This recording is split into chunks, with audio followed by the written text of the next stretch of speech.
The valet took my keys, and for a moment I let myself feel it.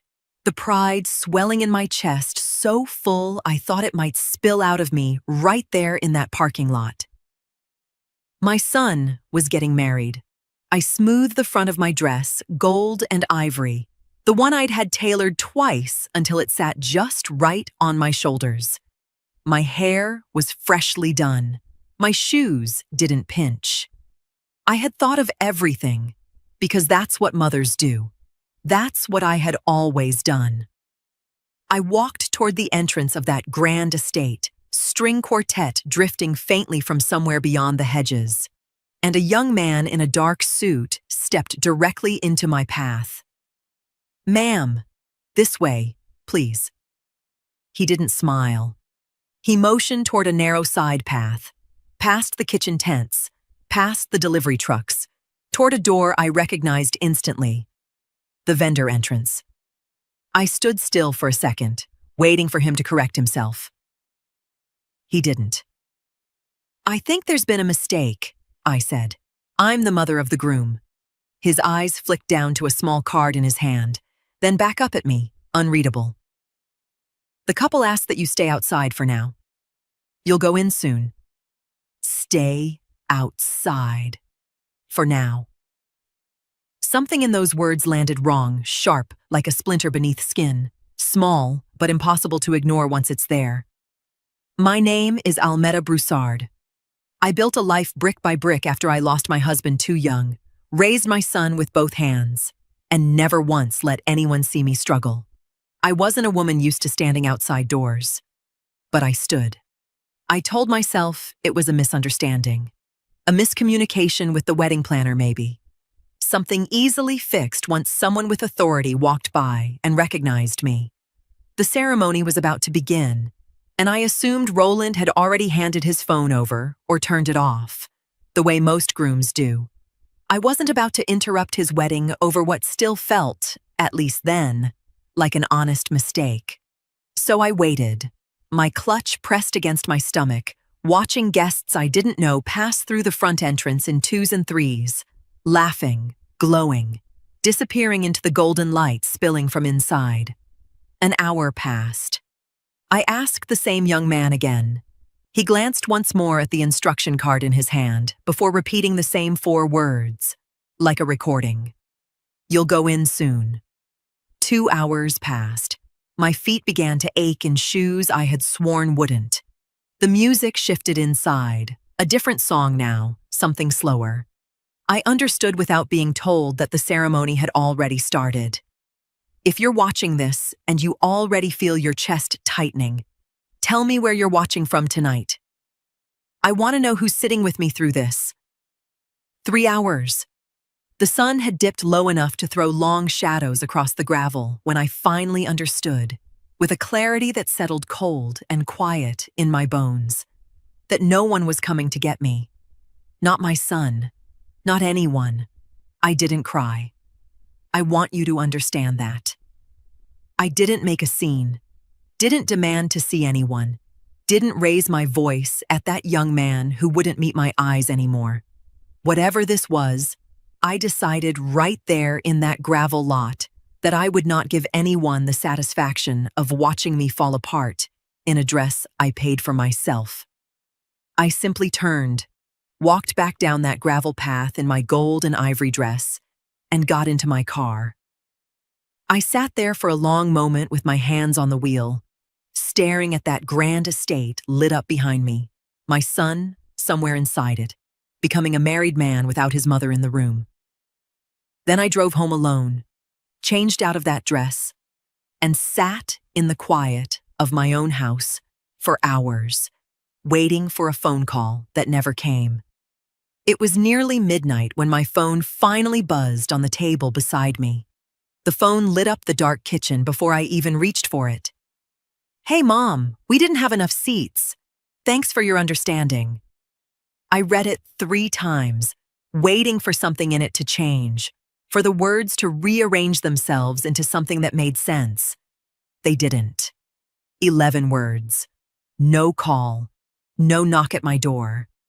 11 words typed out like an afterthought, sent to the woman who paid for the very tent those seats sat under. I set the phone face down on the counter and stood there in my kitchen, still in my slip, my good dress hanging over the back of a chair where I'd left it like something I didn't want touching me anymore. I didn't reply. Not because I had nothing to say, because I had too much, and none of it belonged in a text message. I opened the drawer beside the refrigerator instead, the one where I keep things I don't look at often. Old receipts, folded contracts, a manila envelope thick with paper I hadn't touched in over a year.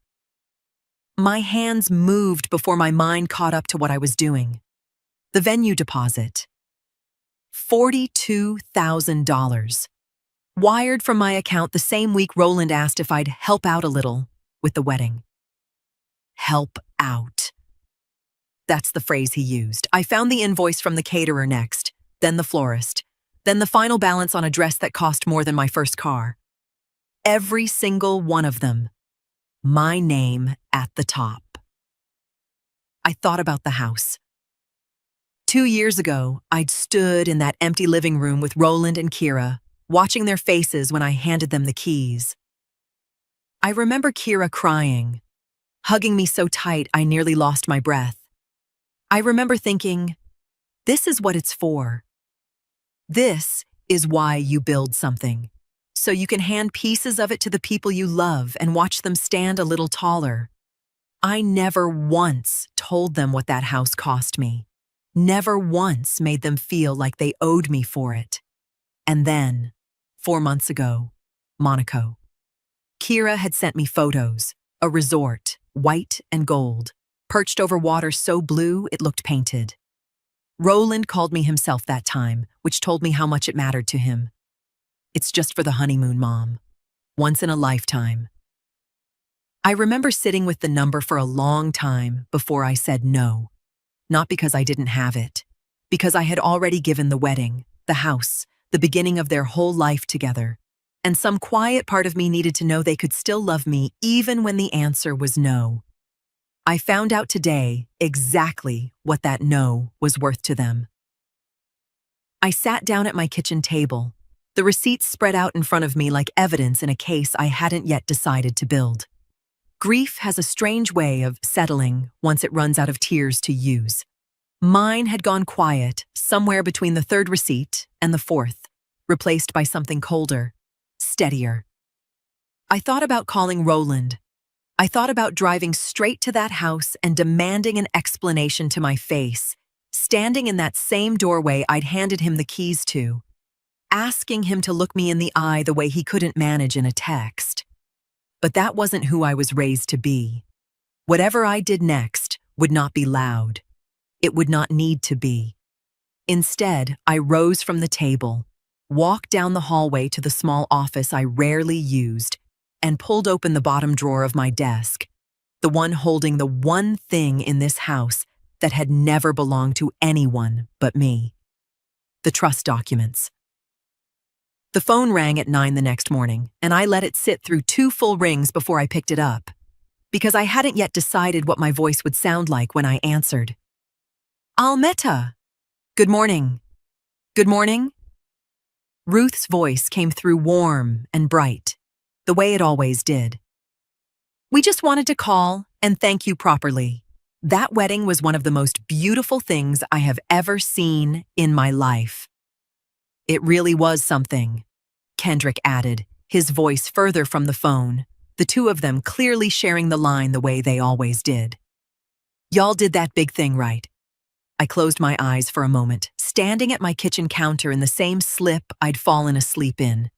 The trust documents still spread across my dining table from the night before. Thank you, I said. I'm glad it was everything they wanted. We looked for you half the night, Ruth said, laughing a little. The way people laugh when they assume there's a simple explanation waiting. Kendrick kept saying, "Where's Almeta? I know she didn't leave this whole thing to caterers." There it was. I could have told them. Right then, standing in my kitchen with the proof of every dollar I'd given laid out 10 feet away, I could have told two people who loved my son almost as much as I did exactly what had been done to me at that door.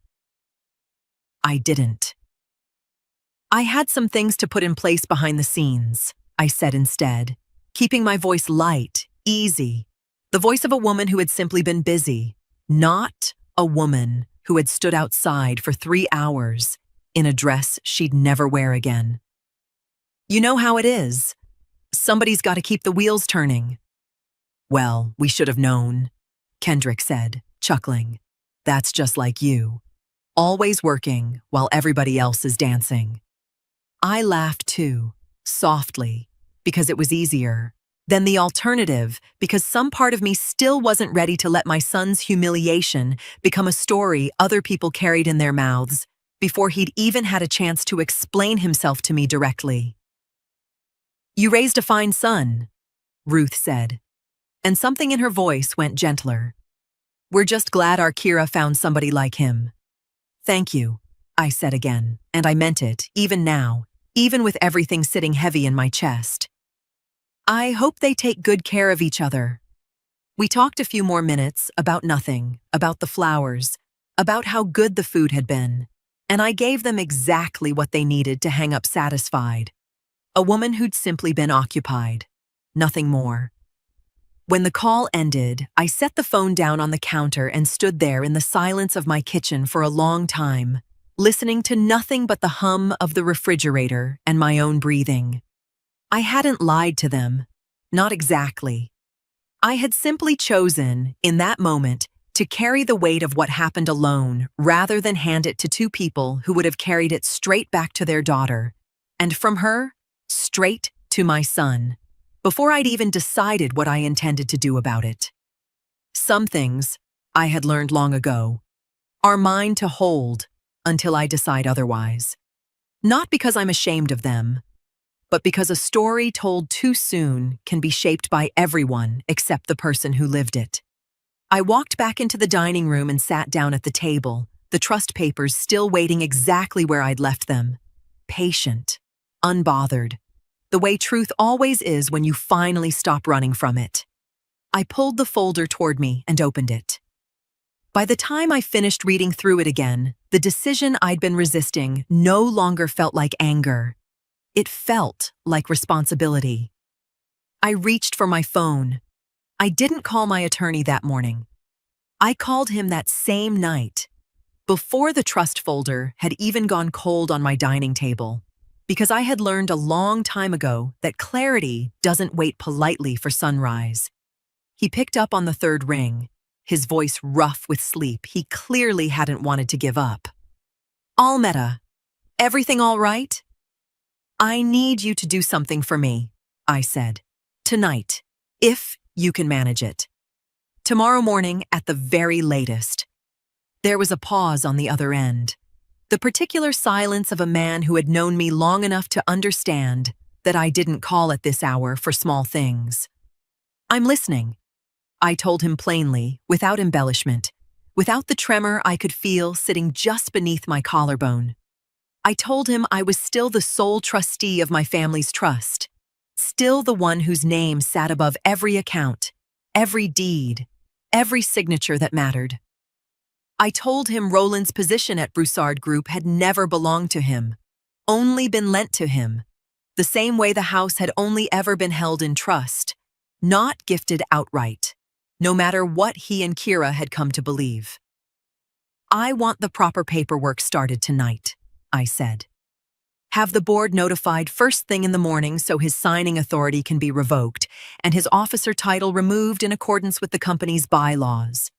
And I want the notice on the house drawn up, formal, proper, everything done the right way, nothing anyone could ever call unfair. And the remaining wedding balances? I thought of the caterer's final invoice, the florist, the last payment still owed on a night I hadn't even been allowed to fully attend. Cancel what hasn't cleared, I said. Whatever's already paid, stays paid. I'm not looking to take back what's given. I'm looking to stop giving what was never truly appreciated. He was quiet for a moment, and when he spoke again, his voice had shifted into something more careful. Almeta, you understand what this does. Roland's going to know something's wrong the second the board acts, and he walks into that building tomorrow. I understand exactly what it does. Is this because of the wedding? Something happened I should know about? I looked down at my own hands resting on the table, steady in a way I hadn't expected them to be. It's because of everything, I said. The wedding is only the part I finally noticed. He didn't push further. That was one of the things I valued most about him. He knew when a client had already made peace with a decision, and arguing with peace rarely changed anything. I'll have the paperwork moving tonight, he said. You'll want to be prepared. Once this starts, it doesn't stay quiet for long. I'm not asking for quiet, I said. I'm asking for what's mine to be treated like it's mine. We spoke another few minutes about logistics, nothing that needed dwelling on. And when I finally set the phone down, the house around me felt different than it had an hour before. Not lighter, exactly. Steadier. Like something that had been leaning at a wrong angle for years had finally been set upright. For a moment, I let myself sit with the strangeness of it. That undoing something could feel less like destruction and more like correction, like straightening a picture frame that had been crooked so long I'd stopped noticing it at all. I didn't call Roland. I didn't send a single word of warning to Kira. Whatever was about to move through Broussard Group by morning would announce itself, and I found I had no interest in softening that announcement for anyone. I turned off the kitchen light and went to bed for the first time in 2 nights. And somewhere across the city, paperwork I had not yet seen was already beginning to move. My attorney called me a little after 9 that morning, his voice brisk, businesslike, none of the softness from the night before. It's done, he said. The board met by written consent before business hours, exactly as the company's bylaws allow in urgent matters. Your authority as trustee and majority owner was enough to authorize Roland's removal as an officer pending further review. His signing authority was revoked as of 7 this morning. HR was notified before the building opened. He walked in at his usual time and found out before he'd even set his coffee down. I thanked him and set the phone on the counter, and for a moment I simply stood there in my kitchen, waiting to feel something I couldn't quite name. I didn't have to wait long. My own phone rang 20 minutes later. Roland. I let it ring twice before I answered, the same way I had let Ruth's call sit the morning before, giving myself a breath to decide who I needed to be for the next few minutes. Mom. His voice came through tight, clipped. None of the warmth I was used to hearing when he called. What is going on? I walked into my own office, and they told me I don't have access anymore. My badge doesn't even work. I imagine that was a shock, I said. A shock? Mom, this is my job. I've worked there 8 years. You worked a position I gave you, I said, keeping my voice even, the way I would have spoken to any difficult client, any stranger who had confused generosity for entitlement. There's a difference, Roland. And I think it's time you understood it. There was a silence on the line, the kind that told me he was searching for footing he couldn't quite find. Is this about the wedding? He asked. And something in the way he said it, careful, testing, told me he already knew the answer, even if he wasn't ready to say the rest of it out loud. It's about a great many things, I said. The wedding is simply the one I finally allowed myself to see clearly. So what? You're punishing me? Because we didn't have room for extra seats? I closed my eyes for a moment, holding my patience the way I'd held it my whole life, through worse than this. I stood outside for 3 hours in a dress I paid for, I said quietly. At a wedding I paid for. In a life you're currently standing in because I built the floor beneath your feet. And you sent me 11 words that night. Roland. 11 words. Like I was an inconvenience you'd already stopped thinking about. He didn't answer that. For a long moment, all I could hear was his breathing, uneven. The sound of a man realizing the ground he'd always trusted had never actually been his to stand on. Mom, I need this job. Kira and I... His voice cut off suddenly, replaced by a muffled sound, another phone ringing somewhere near him. Hold on, he said, distracted. That's Kira. She's calling me. He didn't hang up. He didn't even fully cover the phone. I heard him answer the other line, his voice sharpening again, but this time with something new threaded through it. Something I hadn't heard from my son in a very long time. Fear. Wait. Slow down, he said, his words tumbling faster now, no longer aimed at me. What do you mean there's something at the house? What paperwork? Kira. Breathe. Tell me what it says. I sat there in my kitchen, phone pressed to my ear, listening to the sound of my son's voice, rising on another line entirely, sharp and unraveling, saying words I couldn't quite make out. Whatever Kira was telling him, it had already stopped being about a lost job title. Roland came back to me a moment later, his breathing uneven, his voice stripped of the anger it had carried only minutes before. Mom, there's a notice taped to our door. It says... He stopped, like the words physically caught somewhere in his throat. It says, the house belongs to a trust. Your trust. It says we have 30 days. That's correct, I said. 30 days for what? To arrange your next living situation, I said, keeping my voice level, the same voice I would have used to read him a grocery list. It's not sudden, Roland. It's not unkind. 30 days is more than fair, and it's more than what most people are given. This is our house. His voice cracked on the word our, like he was testing whether it still held any weight now that it was leaving his mouth. It was never your house, I said gently. It was mine. I let you live in it. There's a difference. I handed you the keys because I wanted you to build your life there, but I never transferred the deed out of the family trust. I think somewhere underneath all of this, you've always known that difference. You simply never had a reason to think about it before.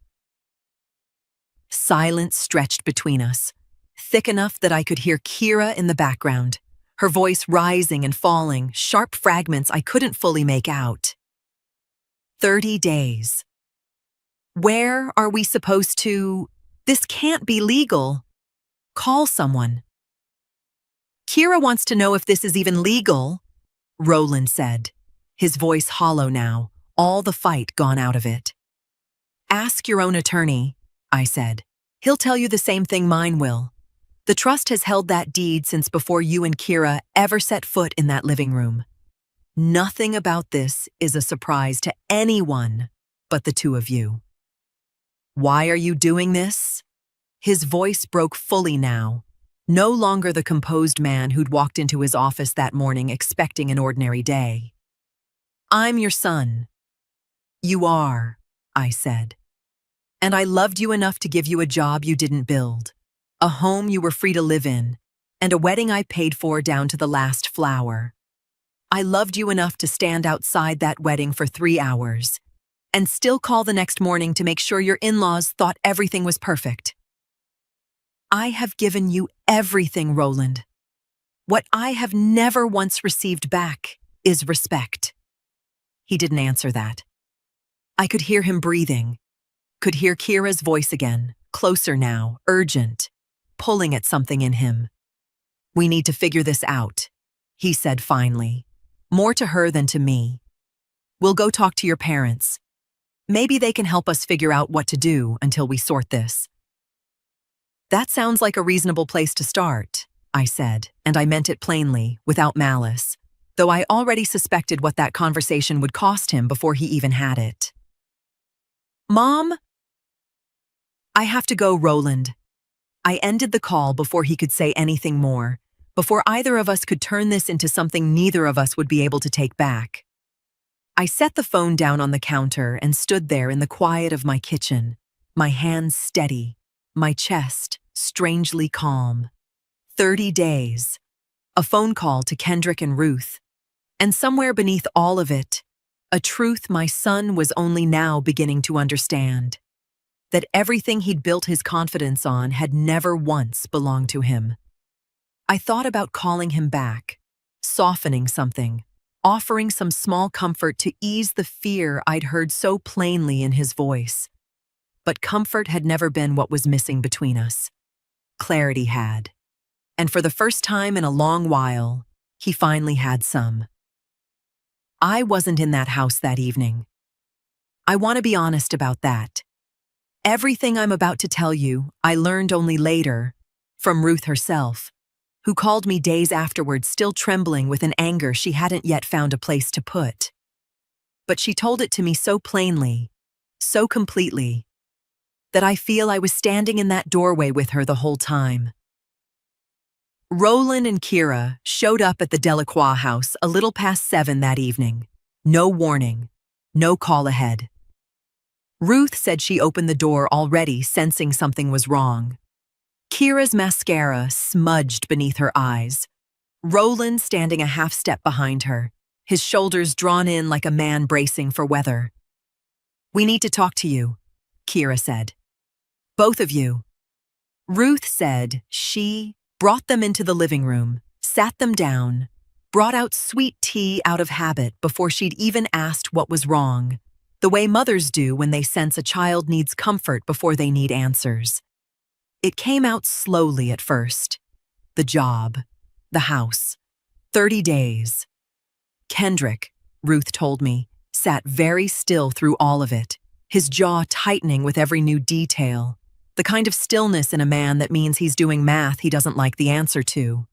Ruth said she kept glancing between the two of them as they spoke, waiting for the moment one of them would look the other in the eye, and neither of them ever did. "Why would Almeda do all this at once?" Kendrick finally asked. "That doesn't sound like the woman who paid for your entire wedding without blinking." Kira and Roland exchanged a look. Ruth said she caught it clearly, that flicker of something neither of them wanted to say out loud. "There's more to it," Roland admitted finally, his voice barely above a whisper. "What kind of more?" Ruth asked. Kira's hands were shaking around her glass of tea, Ruth said. "It's about the wedding," she finally managed. "About seating." "Seating," Kendrick repeated, flat, unconvinced. "Your mother-in-law upended your entire lives over seating?" Neither of them answered right away. And Ruth said that silence told her more than anything either of them could have said. She thought back, she told me, to that night, to walking the reception hall twice looking for me, to Kendrick joking that I must be hiding in the kitchen fixing something no one else had noticed. Roland had told everyone you were handling something with the wedding staff and would join the reception later. It sounded believable at the time, so no one imagined anything was wrong. "Where was Almeta that night?" Ruth asked, quieter now, something shifting in her voice. "We looked for her everywhere. You told us she was around." Roland didn't answer. "Roland!" Kendrick's voice dropped, all the warmth gone out of it, replaced by something Ruth said she'd rarely heard from her husband in 20 years of marriage. "Look at me. Where was your mother during that wedding?" The silence that followed, Ruth told me, stretched long enough that she felt it in her own chest before either of them finally spoke. "And that was the moment," she said, when Kendrick leaned forward, his eyes fixed on his daughter's husband, his voice low and unhurried in the way of a man who already suspected the answer and needed to hear it said plainly anyway. "Why wasn't your mother at your own wedding, Roland?" Ruth said. Neither of them spoke for a long time after that. She said she watched her daughter's face go pale, watched Roland's jaw work like he was chewing on words he couldn't force out. And somewhere in that silence, she told me, she already understood that whatever answer came next was going to change something in their family for good. Ruth told me Roland finally spoke, his voice barely holding together. He told her father everything: the side entrance, the 3 hours, the lie he'd told every guest that night about where I'd gone. Ruth said Kendrick didn't raise his voice once. He didn't need to. She said the silence that followed was worse than any shouting could have been. Kira crying into her hands, Roland staring at the floor like a man waiting for a verdict he already knew was coming. "We can't help you with this," Kendrick told them, according to Ruth. "Not the job, not the house, not any of it. You built this yourselves." That's where Ruth's retelling ended and my own memory of that night begins. Because an hour later, my phone rang, and it was her. "Almeda." Her voice cracked the moment I answered. "Why didn't you tell us? We would have... I don't even know what we would have done. But we wouldn't have let you stand there like that." "It wasn't your burden to carry," I said, and I meant it, gently but without hesitation. "You didn't do anything wrong, Ruth. There was no reason for you to carry weight that belonged somewhere else." "Kendrick wants to apologize himself," she said, her voice thick. "For Kira, for all of it." "That's not how we raised her, Almeda. I promise you, that is not who we raised." I could hear him in the background, quiet, present, not interrupting, but not leaving her to carry the call alone either. "I believe you," I said, and I did. I had heard enough of Kendrick and Ruth over the years to know exactly the kind of people they were, and exactly how little of this belonged to them. Some children carry their parents' values faithfully. Others set them down the moment those values become inconvenient. That was never a reflection on the people who raised them. "What are you going to do?" Ruth asked quietly. I looked out my kitchen window at the evening settling over my backyard, calm, unhurried, the same way I felt in that moment despite everything sitting behind it. "Nothing more than I've already done," I said. "I'm not interested in punishing anyone, Ruth.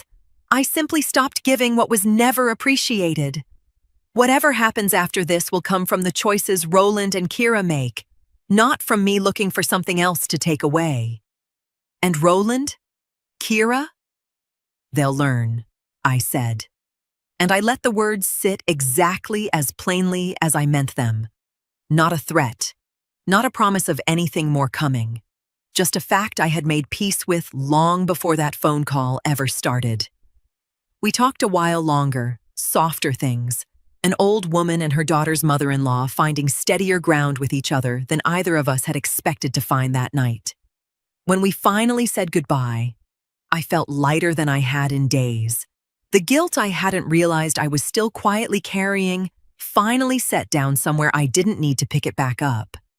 That peace lasted exactly until the next morning, the quiet I'd earned, proving shorter-lived than I'd allowed myself to hope.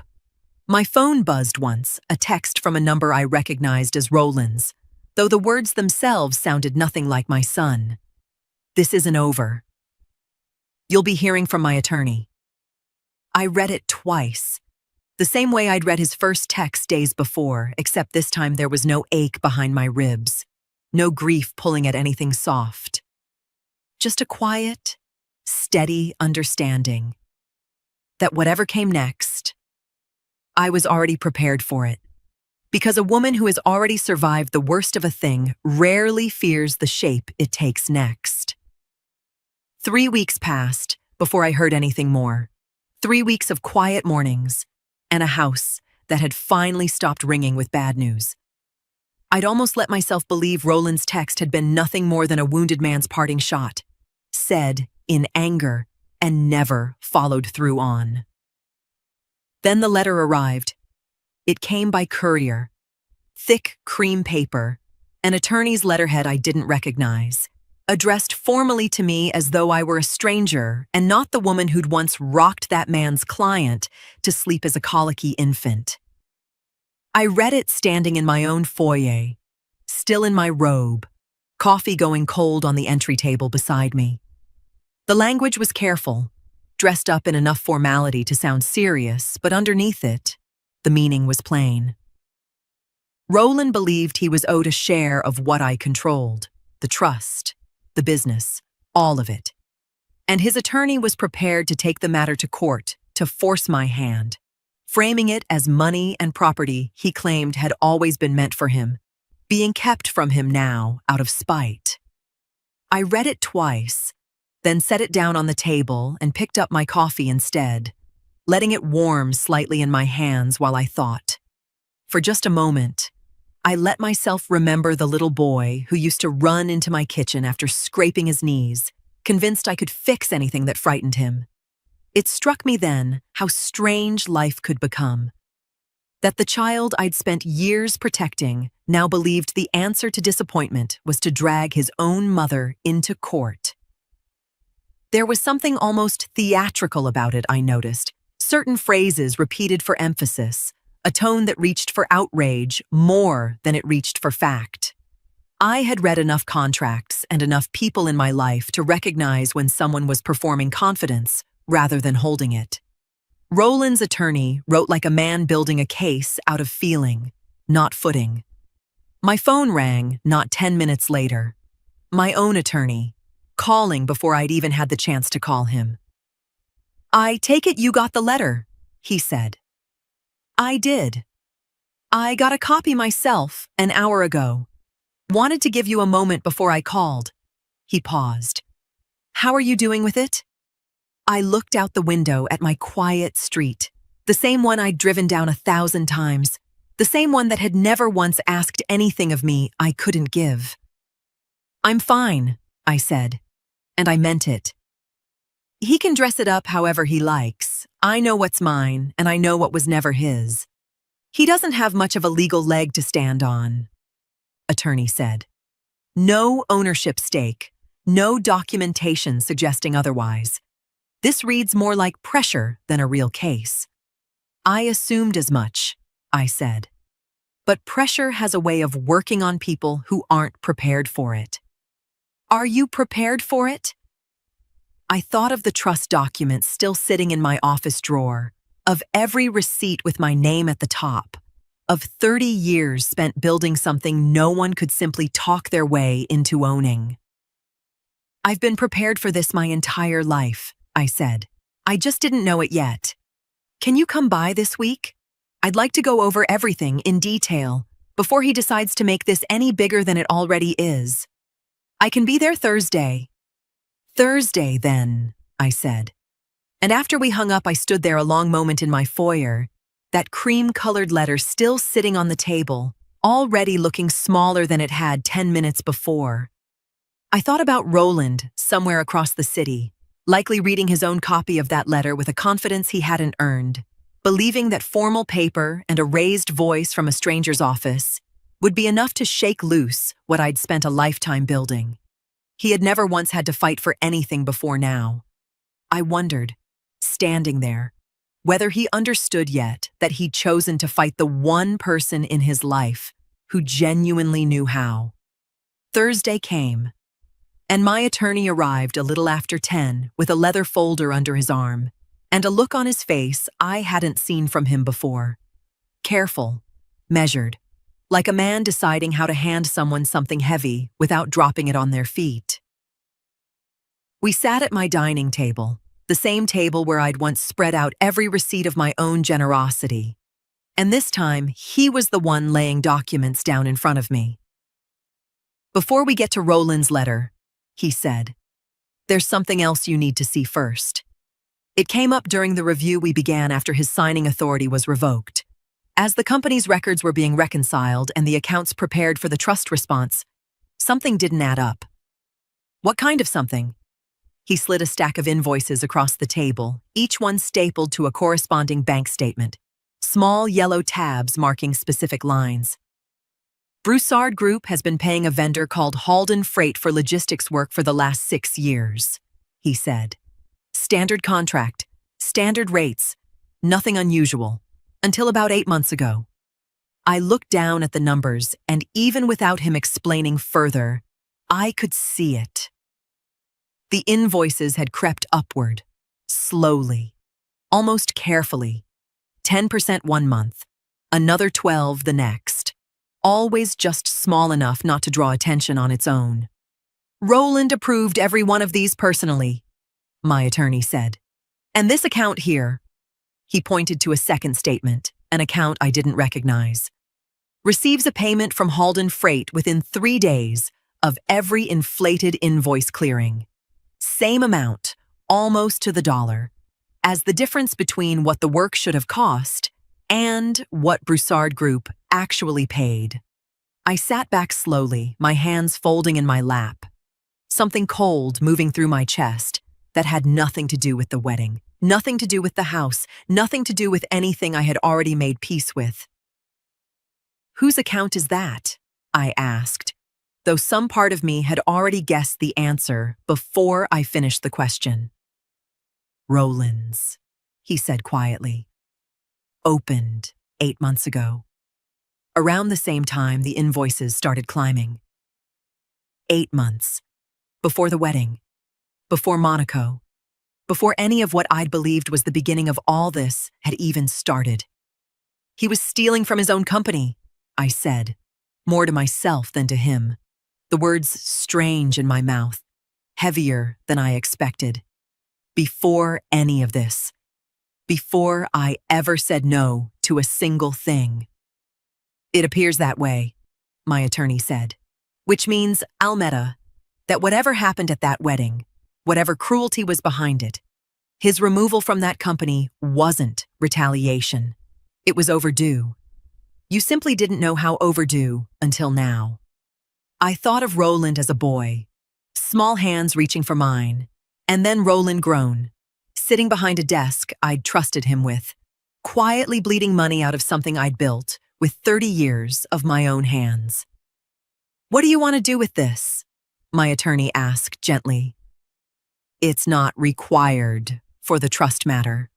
The house, the signing authority. None of that needed this to be justified.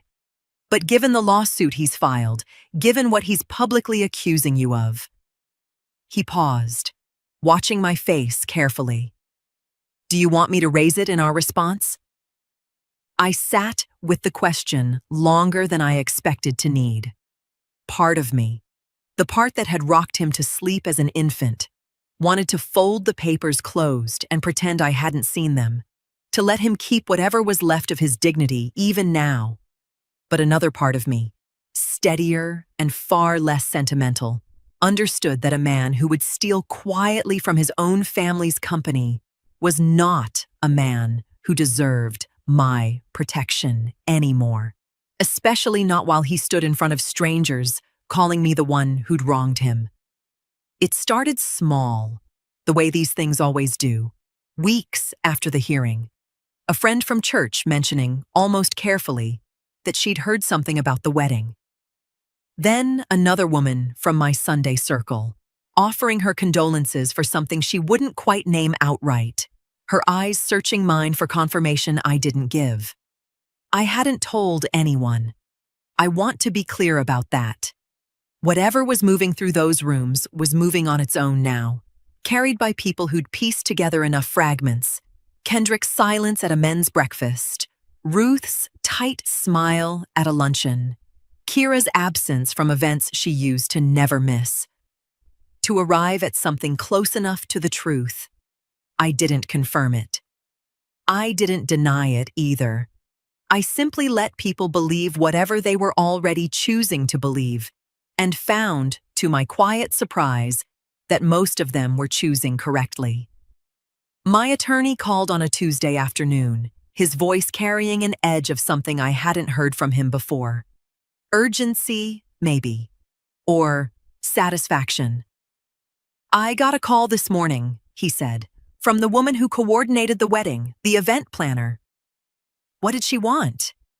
She's been hearing the same whispers everyone else has, he said. And apparently it's been sitting wrong with her for weeks. She told me she never liked the instructions she was given that day. Roland and Kira handed her a handwritten note directing that you be escorted to the side entrance and told to wait there until someone came for you. They assured her it was a private family matter, that you already knew the arrangement, and that no one was to override their instructions without hearing from them directly. She said it felt off from the beginning, but she believed she was honoring the couple's wishes on their own wedding day. I sat down slowly at my kitchen table, the same table that had held so much of this story already. She kept the note, my attorney continued. Handwritten, apparently. Specific instructions on where you were to be directed and what you were to be told. Both their names on it, in Kyra's handwriting, Roland's signature beneath it confirming the arrangement. Something tightened in my chest. Not grief, not even anger exactly. Something closer to vindication. Cold and clean. She's willing to talk? I asked. She's willing to testify, he said. She told me she's carried guilt over this for weeks, watching how it's affected your family, hearing what it's done to your name in that community. She said she didn't sign up to be part of hurting anyone, and she's not interested in staying quiet just because the people who asked her to lie happen to be paying customers.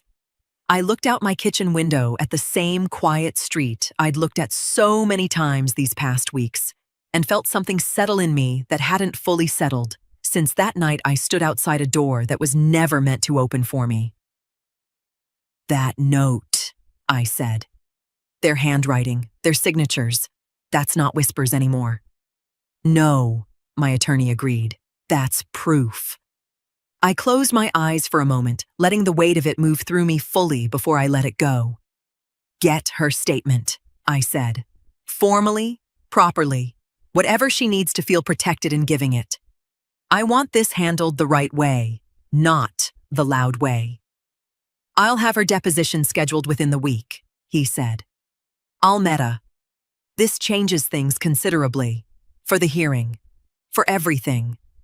I knew it did. I could feel it already. The ground shifting beneath a lie two people had built their entire defense on, cracking now under the simple weight of a woman who had finally decided she was done carrying it for them. I thanked him, ended the call, and sat alone in my kitchen a while, letting myself feel, for the first time since that gravel path, something I hadn't expected to feel again so soon. Not triumph, just the quiet, steady sense that the truth, left alone long enough, has a way of finding its own way out into the light, whether or not anyone ever intended to help it. 2 months passed before I finally sat in that courtroom, my hands folded in my lap, my attorney beside me with a folder thick enough to hold everything we'd gathered since that morning at my dining table. Roland sat across the aisle, his suit pressed, his face arranged into something composed, though I could see the same tightness in his jaw I'd heard through the phone months before. Kyra sat beside him, staring straight ahead, refusing to look my way even once. His attorney spoke first, laying out the claim in careful, formal language. That I had breached my duty as trustee, that Roland was owed distribution he'd been wrongfully denied, that my actions following the wedding had been retaliatory rather than warranted. I listened without reacting, the way I'd learned to do through 30 years of boardrooms and difficult conversations. When it was our turn, my attorney rose slowly, unhurried, the way a man moves when he already knows the outcome and simply needs to walk the room there with him. Your Honor, the trust in question was established over 20 years ago, naming Mrs. Broussard as sole trustee with full discretionary authority. He laid the documents on the table in front of the judge. Mr. Broussard has never held ownership of any trust asset, not the business, not the residence in question. His position at Broussard Group was an employment role, granted and revoked entirely within Mrs. Broussard's legal authority. Roland's attorney tried to interject, something about intent, about years of implied promise. But the judge raised a hand, and the room quieted. There's also the matter, my attorney continued, of misconduct predating the events in question. He introduced the invoices then, one by one, the inflated payments. The account in Roland's name receiving the difference, laid out with a precision that left no room for argument. I watched Roland's face change as each page went up. Not shock, exactly. Recognition. The look of a man watching a door he'd thought was locked swing open in front of strangers. Then came the coordinator's statement. Read into the record. Her handwritten note entered as evidence. Kira's handwriting. Roland's signature. Instructions to keep me at a side entrance for the length of the ceremony. The room went very still. Kira's composure finally broke, just slightly, her hand pressing flat against her mouth. Roland stared straight ahead, unmoving, as though stillness alone might undo what had just been read aloud in front of everyone. The judge reviewed the exhibits for several minutes before calling a brief recess. When court resumed that afternoon, she returned to the bench, looked over the courtroom once more, and delivered her ruling. The petition to compel distribution is denied, she said. The trust structure and Mrs. Broussard's discretionary authority are clearly documented and were properly exercised. The claim of breach of fiduciary duty is dismissed in full. It was over that quickly. 20 years of careful planning, a lifetime of quiet generosity, and one afternoon of testimony had settled the matter completely. I didn't smile. I didn't look at Roland with anything like triumph. I simply gathered my things as the room began to empty, my attorney's hand brushing my shoulder once in quiet acknowledgement. Roland was already gone by the time I reached the hallway, Kira trailing behind him, neither of them looking back. I stood there a moment, watching the door swing shut behind them, and found myself wondering, with no small unease, what a man who had just lost everything in public would decide to do next. Outside, the afternoon sun felt almost gentle against my face, ordinary in a way that seemed strange after everything that had just happened inside that room. I stood on the courthouse steps for a long moment, letting the quiet settle over me, aware that whatever peace I felt now was still only partial. Earned, but not yet finished. I saw Roland for the first time since the hearing 3 weeks later at a gas station 2 blocks from my own house, of all the unremarkable places our paths could have crossed again.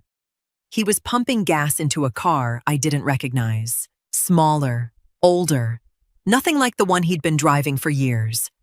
He looked thinner, or maybe just tired in a way that made him seem smaller too. His shoulders rounded forward, his eyes down on the numbers ticking past on the pump instead of on anything around him.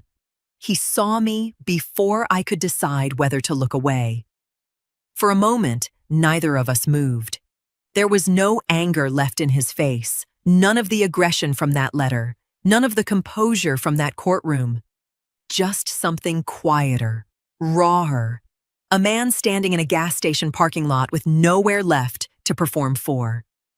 "Mom," he said finally, his voice careful, testing. "Roland." That was all either of us said. I finished paying, got into my car, and drove away, my hands steady on the wheel even as something in my chest sat heavier than it had in weeks. Ruth called me 2 nights later with the rest of it, pieced together through Kira in careful, sorrowful fragments. Broussard Group's board, once they'd seen the full extent of the invoice scheme laid out in the hearing records, had opened their own formal investigation, separate from anything I'd pursued. Ruth said there was serious talk of pressing charges, that Roland had already been in 2 meetings with lawyers who weren't the same one who'd represented him in court. "He's not working anywhere," Ruth told me. "Nobody in this town's going to hire him after what came out in that hearing. And the house they're renting now, Almeda, it's nothing like what they had. Kira barely leaves it. My own daughter, and I can't get her to answer the phone most days." I listened without much to say. I had expected some of this, the way you expect weather you've watched building on the horizon for days. I hadn't expected it to feel the way it did. Not satisfying, not vindicating. just quietly, unbearably sad. The way it always is to watch someone you raised finally meet the full weight of choices they made, believing they'd never have to answer for them. "Have you talked to him?" Ruth asked gently. "No," I said. "Not since the hearing. I saw him at a gas station a few nights ago. We didn't say much." "I think he wants to talk to you," Ruth said. "Kira mentioned it. Said he's been sitting with your number pulled up on his phone for days. Not sure if he has the right to call." I thought about that for a long while after we hung up. My son, somewhere across town in a house that wasn't his, staring at my name on a screen, weighing whether he'd finally earned the right to speak to me again. I thought, too, about the boy he'd once been, the one who used to run to me with skinned knees, certain I could fix anything, and how strange it was that the very thing he needed fixed now was something only he could actually mend. 2 days later, he found his answer. My phone rang at 8 in the evening, his name lighting up the screen for the first time since that gas station parking lot. And I sat there for a long moment, my thumb hovering over the glass, deciding whether I was ready to answer it. I answered on the 4th ring, right before it would have gone to voicemail, still deciding whether I wanted to hear his voice again at all. "Mom." He sounded different than he had at that gas station.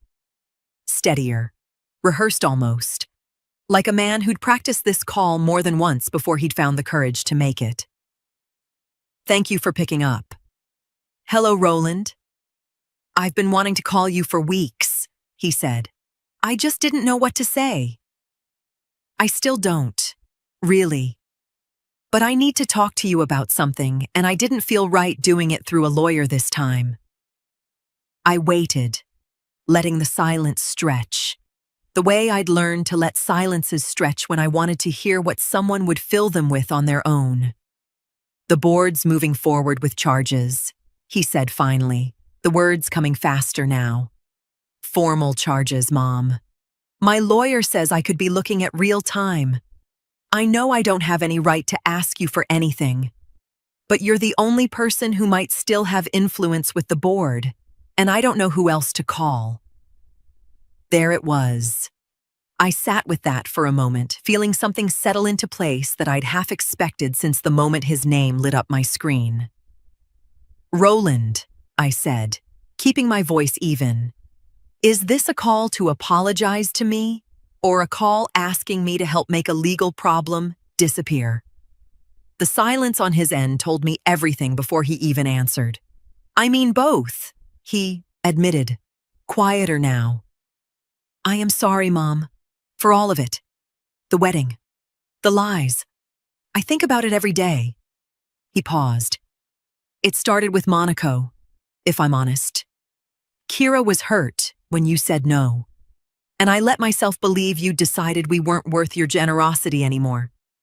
That's not an excuse, but that's where it started." "But you called tonight because of the charges," I said.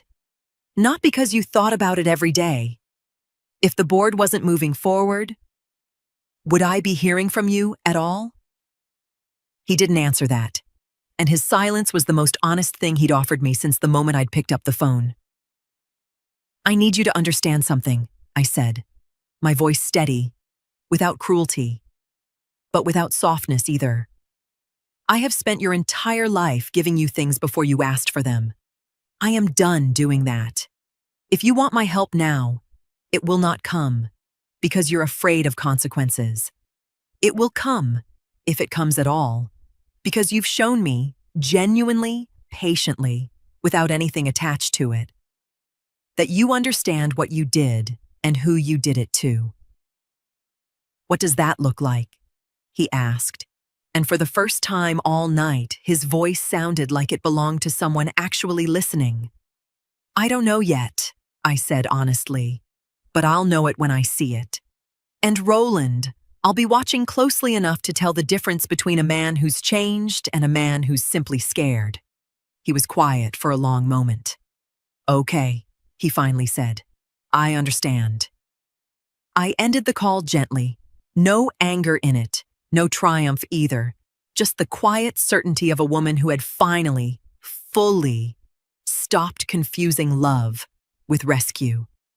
I set the phone down on the counter and stood there in my kitchen a long while, the same kitchen where all of this had begun with 11 careless words on a screen. I thought about how easy it would have been, even now, to smooth things over the way I always had, the way that had gotten us to that gravel path in the first place. But easy had never once been the same thing as right, and I was done mistaking one for the other. 6 months passed before I let Roland back into my house, and even then, only as far as the front porch, where I'd set out 2 chairs and a pitcher of tea the way I used to when he was a boy, who still ran to me with skinned knees. He'd kept his word, in his own quiet way. No more calls asking for rescue. The board, once satisfied he'd fully repaid what he'd taken, accepted full civil restitution and closed its internal action against him. By the time the matter was reviewed by the authorities, the losses had been repaid in full, and no criminal charges were ultimately pursued. A resolution I only learned of secondhand, since I never once intervened on his behalf. He'd taken a smaller job, something modest, something entirely his own, and paid down what he owed himself, in installments he never once asked me to soften. He'd started attending a men's group at his own church, not mine, something Ruth mentioned to me almost in passing, careful not to make it sound like anything more than what it was. Small, steady, his. Kira, I heard, had gone back to work as well, something quieter than the life she'd once imagined for herself. Ruth told me once that her daughter had cried in her kitchen for an hour, finally admitting out loud what she'd never once said to me directly, that she'd let ambition convince her cruelty could be dressed up as necessity. I never asked either of them for an apology beyond what they'd already given. I didn't need one performed for me. I needed to watch, patiently, the way I'd told Roland I would. And what I saw over those months was a man doing the slow, unglamorous work of becoming someone worth trusting again, without an audience, without anything to gain from it but the truth of his own character.